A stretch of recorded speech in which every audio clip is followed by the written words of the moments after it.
Хейо, барлықтарына сәлем достар, сендермен бірге Пека, әдеттегідей, бүгін біз кивимен қалай донат етеді деген бір видео түсіретін боламыз. 2020 жыл өте керемет видео болады деп ойдам достар. Үшін ары қарай видео арасында айтып отыратын боламыз. Алынше кеттік. Так, достар, үшін біз Google-ға кіреміз. Кивимен донат ету үшін Google-ға кіреміз. Shop Arena деп жазамыз. Сосын сайтшыға дейін бірінші соған кіреміз. Және де бізге өзіміз, мысалы сіз ID-мен донат еткіңіз келе ма, Facebook, VK, сіз демей ақ қойын, сенде берейін.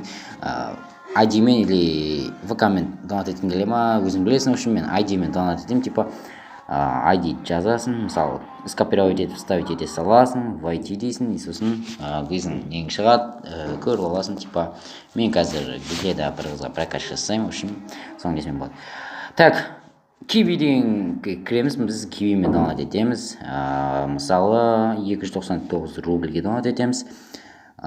Электронный почта тересіңдер, осы электронный поштаға сендерге чек барады. Чекпен сендер кейін ақшаларың алмас түспей қалса, чекпен қайтарып алуларыңа болады. Осы не арқылы мен мысалы convertik дейміз gmail.com. Все. Прийти к платежу дейміз. Және де бізге үшін сендердің кивилеріңе либо нәрсеге үшін сообщение келу керек болады. Мен қазір мына жерден кивимді ауыстыратын болам. Банковский карта деген другой номер кошелека. Бізде в общем қуды қуат кезде. Киви интересін плюс 776 310 49 54. Я, достар. Сосын кейбіреулерге сообщение келмей жатады екен, SMS код дейсіз. Мысалы сізге, сендерге мысалы звондайды біреу или код келеді. Сол кодты жазасыңдар, тересіңдер. Мысалы біреу звондаса, соның соңғы 5 санын немесе 6 санын жазасыңдар.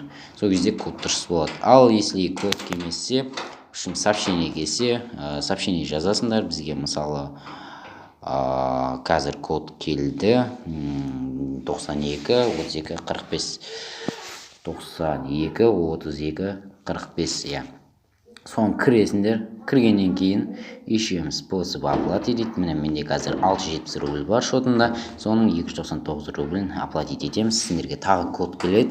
5 сан келеді бұл жолы. Я біріншінде 6 сан, одан кейін 5 сан. Онда сообщениеге кіреміз. Бізге келді 90 255 дейді. 90 255. Все. Продолжить етеміз. Және де бізде оплата уже бізде түседі. Кивимен донат ету осындай, достар. Егер сіздерге сообщение келмей жатса, ол сіздердің нөмірлеріңізге немесе басқа нәрсеге байланысты болуы мүмкін. Кивимен донат ету білмейтіндерге осы видео. Алыншы, достар, пока-пока. Чао.